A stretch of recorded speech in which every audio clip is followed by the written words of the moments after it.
Susan Beck here with Time to Cook. Last summer, when my vegetables in the garden were producing like crazy, I was looking for recipes to try, and I came across this one-pan sheet tray recipe. These are kind of popular if you look online, and you will find many different recipes. This is one I really like. I swap out the vegetables in it constantly. It was called Italian Sausage One-Pan Dinner. I am going to use Polish kielbasa today for mine. I am going to use a ½ pound of Polish kielbasa because I happen to have ½ pound left in the fridge.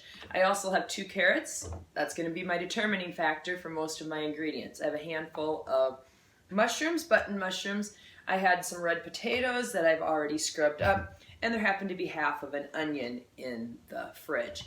To that, I'm going to add from my garden produce some frozen broccoli. Fresh is always better, but you know, when you have it producing in the garden, you use it throughout the winter by freezing it. And then I did buy a red pepper. I like it for the color in this dish more than anything, which is kind of my reason for picking up 1 extra vegetable. Again, use anything you have on hand. So to prepare my vegetables, as I said, I've already washed up my potatoes. I'm now going to peel all of my carrots.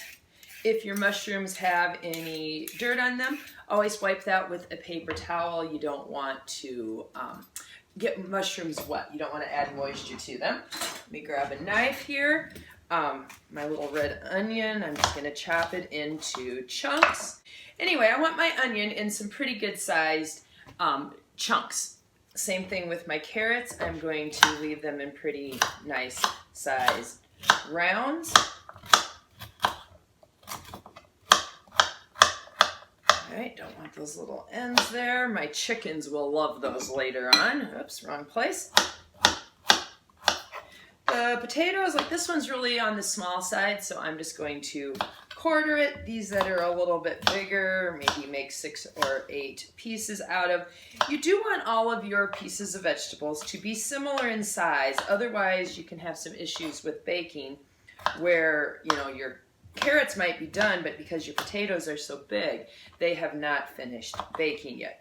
Now, there is one solution to that. When you put your vegetables on your tray, if you're concerned about that being a problem, you could always put the potatoes and carrots that are denser on one end, put the onions and the broccoli that are less dense over on the other side. And then if something gets done before other things, you simply remove those. Maybe wrap them in some foil or put them in a bowl with some foil covering it, and keep them warm while everything else finishes up. This whole dish will take about 30 minutes. I've preheated my oven to 400 degrees prior to starting this, and these vegetables should be tossed 1 time in the middle of that 30 minutes. So I'll put them in for 15 minutes, and then I will quickly give them a toss and put them back in along with the meat. Alright, so again, making some pretty good sized chunks of red pepper here. I think ½ of this red pepper will be enough today. Alright, so the only other thing I have left to cut is my Polish kielbasa. Again, this recipe called for Italian sausage. You could cut up bratwurst, bologna, rings, whatever kind of meat you like. We kind of like Polish kielbasa at our house. We even use it in scallop potato recipes instead of ham. We boil it up and have it with fried potatoes for supper. So it's something I often have on hand in my freezer ready to pull out for a quick meal or a slower one like scallop potatoes. Alright, so there are all of my roasted vegetables looking lovely and bright in color. I'm going to cook this entirely on 1 pan. For easy cleanup, I've talked about parchment paper before. One of my favorite things that I've just started using in the last few years.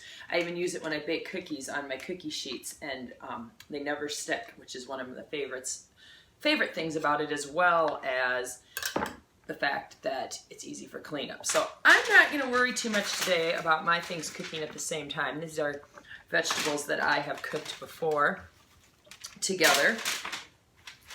And I am going to put them all on my tray along with the broccoli that I pulled out of my freezer.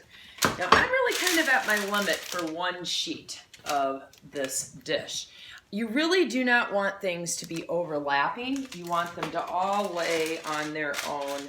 In fact, I might be pushing the limit just a little bit here. Let's see if we can spread them out a little bit. The tossing will also help with that. One reason for tossing is the heat from the top and the heat from the bottom isn't always even. And if you don't toss the vegetables partway through the cooking, you will end up with softer bottoms and crispier tops, and it's kind of, you know, want each piece to be the same. All right, it's time for our spices, so I think it's time to go check out the spice drawer again. I just love all the spices in this recipe, so it's back to the spice drawer again today to get out basil, oregano, garlic powder, onion powder, thyme, and red pepper flakes. All right, so into my bowl, I will place all those spices that I just mentioned. I have the parsley, the oregano, the basil, and the onion powder. Each of those, that was a half a tablespoon, or 1.5 teaspoons would be an equivalent amount. I have a half a teaspoon of thyme and onion powder, followed by 1/8 of a teaspoon red pepper. If you don't like spicy things, that's not a whole lot of spice, but you could always leave that out. I have a 1/3 cup of Parmesan cheese.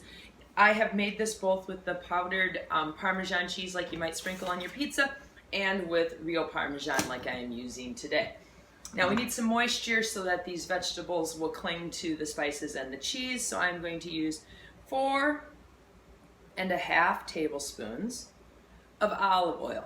Now again, our vegetables and meat, you know, it's a little bit of a guess on how much that we've put into there, onto our tray. So if you find that they're kind of dry and you don't feel like all of them are coated with enough oil, just add a little more olive oil.